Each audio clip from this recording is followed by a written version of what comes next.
The moment a security incident becomes real, the organization quietly enters a second kind of risk that beginners often overlook: the risk of losing the story of what happened.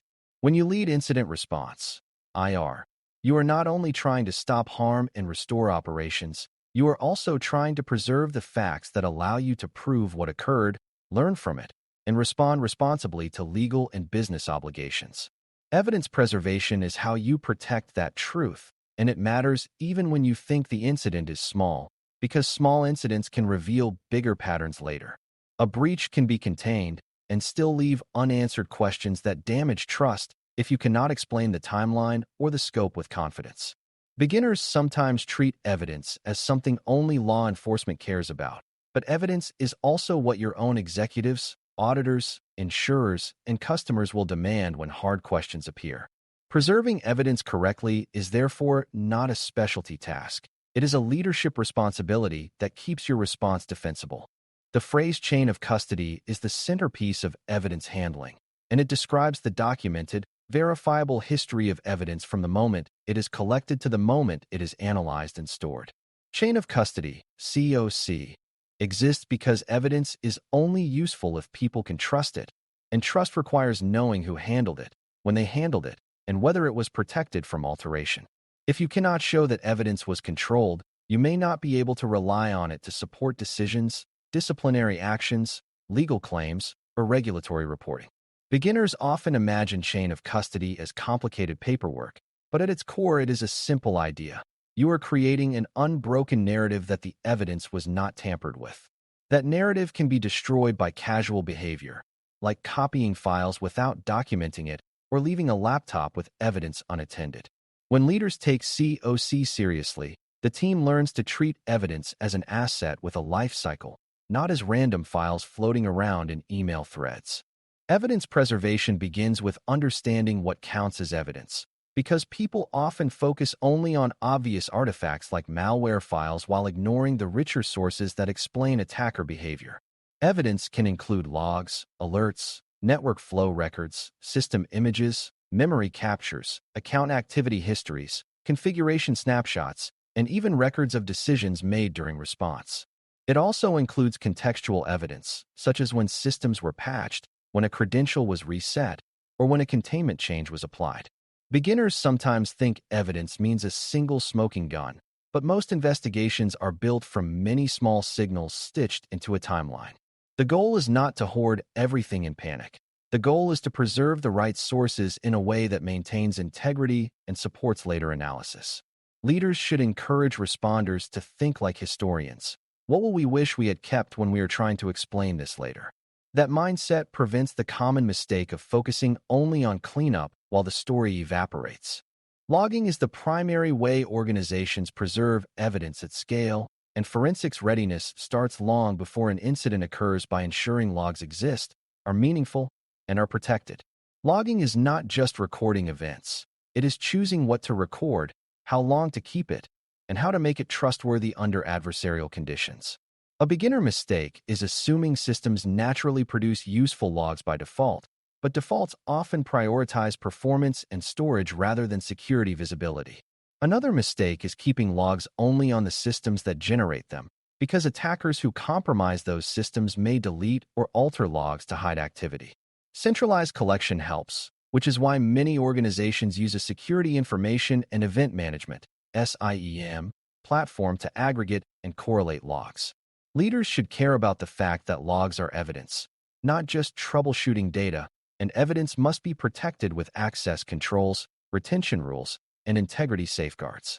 When logging is treated as a first-class control, investigations become faster and more accurate because the raw facts are available. A practical view of forensics readiness is that it is the organization's ability to collect, preserve, and analyze evidence without improvising under pressure. Digital forensics, DF, is the discipline of using technical methods to reconstruct events from digital artifacts, but leadership readiness is about making DF possible when it matters.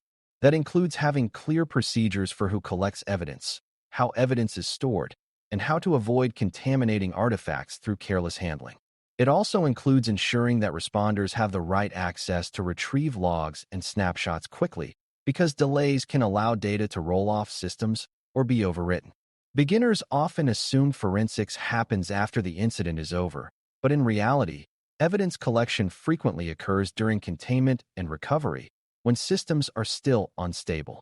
Leaders should plan for that reality by defining safe collection methods that do not worsen outages or destroy evidence. Forensics readiness is a blend of technical capability and governance, and it is strongest when everyone knows their role before the crisis begins. One of the most common ways evidence gets destroyed is through well-meaning actions that change systems before anyone captures what is needed.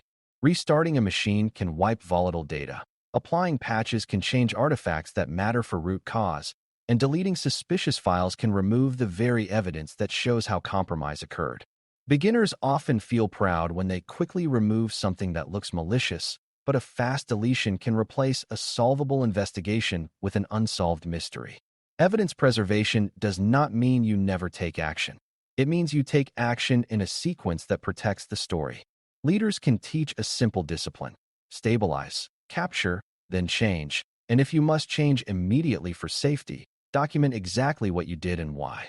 Documentation is not busy work in that moment. It becomes evidence of your response and helps analysts interpret what they see later. The best teams move quickly while still protecting facts, because they understand that speed and discipline can coexist.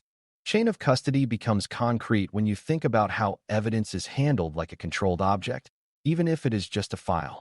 You want to know where it was collected, how it was collected, who had access, and how it was transferred and stored. You also want to preserve integrity through methods like checksums and secure storage, so that you can demonstrate that the evidence did not change. Beginners sometimes assume that making a copy is harmless, but copies can create confusion if you do not label them, track them, and ensure you know which one is the authoritative original. Another common problem is evidence sprawl, where files are shared in chat tools, personal email, or unmanaged cloud drives, making access control and integrity impossible to guarantee. Leaders should insist on designated evidence repositories with strict permissions and clear naming conventions, because that prevents accidental exposure and reduces the chance of contamination. A well-maintained COC is essentially a promise that your evidence is trustworthy, and that promise is only believable when handling is disciplined.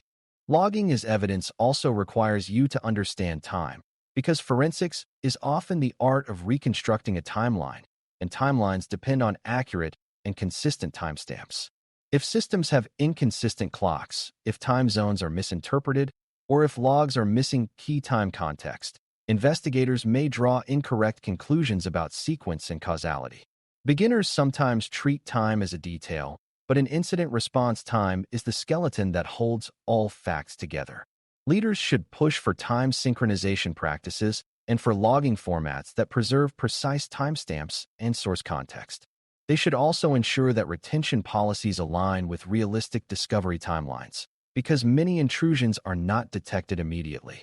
If logs are kept for too short a period, the organization may only see the last chapter of an attacker's activity and miss the opening moves that explain how access was achieved. Forensics readiness is therefore partly about patience and memory, meaning the organization keeps enough history to tell the full story when it finally notices something is wrong. A key part of evidence preservation is deciding what to capture first, because time, storage, and operational constraints mean you cannot always collect everything. The priority often depends on volatility and value, where volatile evidence like memory or short-lived logs may disappear quickly, while other artifacts like disk images may remain available longer. It also depends on risk, where evidence related to identity, privilege escalation, and lateral movement can be especially valuable for understanding scope. Beginners sometimes focus on the first infected machine they see, but attackers often move through identity systems and shared services, so evidence around authentication events and administrative actions can be more revealing than a single endpoint artifact. Leaders should guide teams to think in terms of questions that evidence must answer, such as how the attacker entered, what they accessed, and whether they still have persistence. When collection is tied to questions, it becomes more efficient and less chaotic. That discipline also reduces operational disruption because you collect the most decision-relevant evidence rather than capturing massive volumes without a plan. Evidence handling is also deeply connected to privacy and legal obligations, because incident evidence may include personal information, customer data, or sensitive employee activity. Preserving evidence does not grant permission to spread it, and leaders must ensure that access is limited to those with a clear need. This is another reason centralized, controlled storage matters, because it allows permissions to be managed and audited. Beginners sometimes forward logs or screenshots casually to get help, not realizing they may be exposing sensitive data or violating policy. Leaders should establish clear rules about what can be shared, with whom, and through what channels, and those rules should be known before an incident occurs. Proper handling also supports trust, because organizations can demonstrate they treated customer data responsibly even while responding to a security event. Evidence preservation is not only about catching attackers. It is also about protecting the rights and confidentiality of the people whose data appears in the evidence. A mature program treats evidence as sensitive, not just useful. Forensics readiness also includes making sure the organization can preserve evidence without shutting down the business unnecessarily, because leaders must balance investigation needs with operational continuity. Some evidence collection methods can be resource-intensive, and careless collection can degrade performance or cause outages. That creates pressure to skip collection or to do it in unsafe ways, especially when business stakeholders demand immediate restoration. Leaders can reduce that pressure by planning safe collection paths ahead of time, such as deciding which systems can be imaged, which logs are already centralized, and which snapshots can be taken with minimal disruption. They can also establish decision authority so responders do not waste time arguing about whether they are allowed to collect evidence. When evidence collection is integrated into the response process, it becomes routine rather than controversial. This is the heart of forensics readiness. The organization can gather what it needs while still keeping critical operations safe. The goal is not to investigate forever. The goal is to preserve enough truth to act confidently and learn effectively. It is also important to recognize that attackers sometimes target evidence directly because hiding traces is part of many intrusion strategies.